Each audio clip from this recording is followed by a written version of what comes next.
Assalamualaikum warahmatullahi wabarakatuh. Selamat datang kembali dengan saya di channel YouTube Ngebonsai Jewok. Nah, dalam video kali ini saya akan ngajak teman-teman untuk ngobrolin 3 manfaat dari arang sekam. Sebelum kita lanjut membahas 3 manfaat dari arang sekam ini, jika teman-teman suka dengan konsep video ngobrol seperti saya, silahkan subscribe channel saya ini dan juga bagikan ke teman atau saudara yang mungkin membutuhkan informasi-informasi yang saya akan bagikan. Baik, langsung saja. Nah, ini saya baru saja mengaplikasikan arang sekam ini ke tanaman-tanaman saya ya. Sebelumnya juga arang sekam ini menjadi bahan campuran media tanam saya selain kompos dan juga tanah tentunya. Nah, arang sekam ini adalah limbah dari tanaman padi yang sangat gampang kita jumpai. Nah, di daerah saya, di daerah Cipanas, Cianjur, arang sekam ini biasanya dijual di penggilingan-penggilingan padi.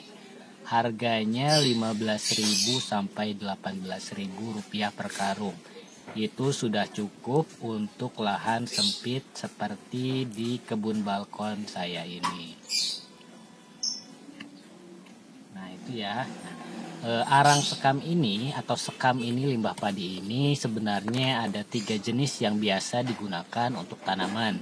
Yang pertama adalah sekam biasa tanpa proses pembakaran terlebih dahulu. Yang kedua adalah arang sekam yang saya gunakan ini. Dan yang ketiga adalah abu sekam. Jadi perbedaan arang dan abu, kalau abu ini pembakarannya sudah sempurna ya, jadi tinggal abu saja. Nah, masing-masing ini memiliki keunggulannya ya. Sekam memiliki keunggulan. Kalau sekam biasa biasanya dipakai untuk di sini ya. Kalau di sini dipakai untuk menanam bunga. Nah, menanam bunga kandungannya ada nitrogennya, kemudian ada kaliumnya juga. Keunggulan lainnya dari sekam biasa yang tanpa pembakaran itu tidak mempengaruhi pH ya, pH tanah. Nah, kalau sekam bakar, kalau arang sekam ini biasanya bisa meningkatkan pH tanah. Jadi kalau pH tanahnya misalnya kecil, artinya asam, kita bisa menambahkan dengan arang sekam ini. Tapi sekam yang biasa yang tanpa proses pembakaran itu biasanya ini ya, cukup rentannya kayak gimana, karena biasanya dalam sekam itu masih terdapat organisme-organisme yang bisa mengganggu tanaman kita, misalnya kutu, itu ya, kutu dan jamur. Oke, nah itu. Nah, sekarang untuk sekam bakar ya, atau arang sekam yang saya gunakan ini. Arang sekam yang saya gunakan ini merupakan hasil dari proses pembakaran sekam tadi. Nah, ini memiliki beberapa manfaat.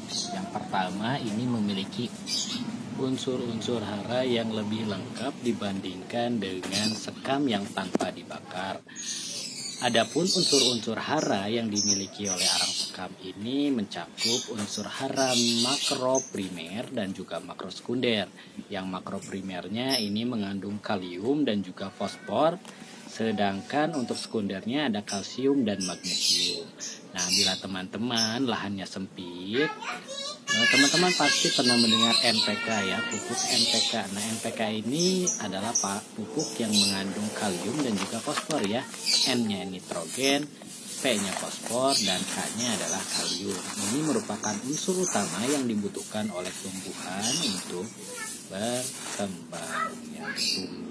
Nah, kemudian apa sih fungsi kalium untuk tumbuhan? Nah, dalam arang sekam ini memiliki yang namanya kalium itu tadi ya, dibandingkan dengan yang belum dibakar, kandungannya lebih tinggi. Fungsi utamanya yaitu untuk memperkuat tubuh tanaman tersebut ya, jadi memperkuat tanaman. Baik itu apalagi dalam fase vegetatif ya, pertumbuhan ini menguatkan batang, kemudian menguatkan daun juga. Nah, ketika proses generatif mulai munculnya bunga, kalium ini akan memperkuat juga ya bunga tersebut sehingga tidak mudah rontok apabila kekurangan kalium, ini akan menyebabkan tanaman layu ataupun bunga-bunganya rontok. Kemudian yang kedua, ini untuk menjaga imunitas dari tanaman tersebut. Jadi kalium ini akan menjaga tanaman supaya kebal terhadap hama ataupun penyakit-penyakit yang disebabkan oleh cuaca. Apalagi sekarang musim hujan ya. Nah, jadi kalium ini sangat penting untuk tanaman. Kemudian yang kedua, itu ada fosfor ya. Fosfor ini untuk merangsang pertumbuhan akar. Semakin baik akarnya, maka tumbuhan pun akan semakin bagus ketika menyerap nutrisi-nutrisi yang ada di dalam tanah. Selain itu juga, fosfor juga merupakan bahan bagi pembentukan protein tertentu yang dibutuhkan untuk mempercepat proses pembungaan ataupun menghasilkan buah. Jadi kekurangan fosfor itu akan menyebabkan tumbuhan sulit berbuah ya. Jikalaupun berbuah, nanti biasanya buahnya itu kecil dan susah matang ya. Sedangkan unsur makro sekunder yang dihasilkan oleh arang sekam ini yaitu kalsium dan juga magnesium.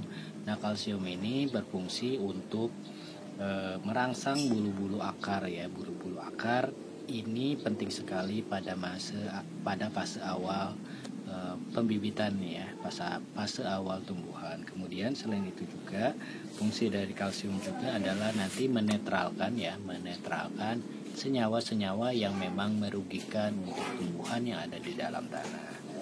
Kemudian selain itu juga tadi ada kalsium, yang selanjutnya unsur makrosekundernya ada magnesium. Nah, magnesium ini membantu meningkatkan jumlah klorofil pada daun ya, cat hijau daun. Ini yang akan membantu proses fotosintesis ya. Jadi magnesium ini bagus untuk metabolisme sebuah atau suatu tanaman.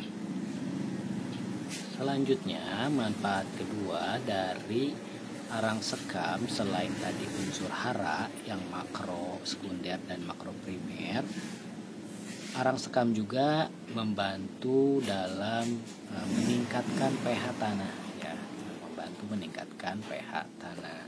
Jadi ketika pH tanahnya bagus, itu akan menyebabkan atau akar-akar tanaman itu akan lebih mudah dalam menyerap nutrisi-nutrisi yang ada di dalam tanah. Kemudian selain itu juga untuk menetralkan, fungsi dari arang sekam ini yang ketiga adalah membantu sirkulasi yang ada di dalam tanah ya, sirkulasi udara yang ada di dalam tanah. Seperti yang kita ketahui, akar itu bukan hanya daun yang menyerap oksigen ataupun karbon dioksida, tetapi akarnya pun sama. Dan karbon dioksida, oksigen, dan nitrogen ini terdapat juga di dalam tanah dan diserap oleh akar. Nah, arang sekam ini membantu sirkulasi udara yang ada di dalam tanah sehingga akar-akar akan mudah menyerap unsur-unsur makro tadi ya, sama oksigen, karbon, dan nitrogen itu juga diperlukan. Nah, selain itu juga arang sekam ini akan menjaga kelembaban yang ada di dalam tanah. Jadi tanahnya tidak akan cepat kering ya, selalu lembab. Mungkin satu lagi ada silika ya. Silika itu kalau yang biasa kita temukan di barang-barang elektronik atau di kemasan-kemasan, di dus-dus paket barang, itu biasa ada silika yang fungsinya untuk menjaga kelembaban. Sama di dalam arang sekam juga mengandung banyak silika sehingga tanah akan lembab ya, itu tadi ya. Nah, mungkin itu saja informasi kegunaan atau manfaat dari arang sekam. Apalagi bila pembakarannya sempurna menjadi abu ya. Menjadi abu ini akan semakin menambah unsur-unsur lain yang ada di dalam sekam tersebut. Unsur mikronya pun ada ya. Nah, selain itu juga tadi ya arang sekam, ini seledri saya tunasnya saya akan kembali tanam di tempat lain. Selain itu, arang sekam juga membantu, bukan membantu ya, seperti video sebelumnya, biasanya di polybag itu sering ada kucing yang buang kotoran di sana. Nah, arang sekam ini juga bisa membantu untuk menutup tanah supaya mereka tidak mau pup atau buang kotoran di sana. Nah, itu saja yang saya sampaikan dalam video ngobrol-ngobrol kita sekarang. Selanjutnya mungkin saya akan membahas tentang kegunaan kulit bawang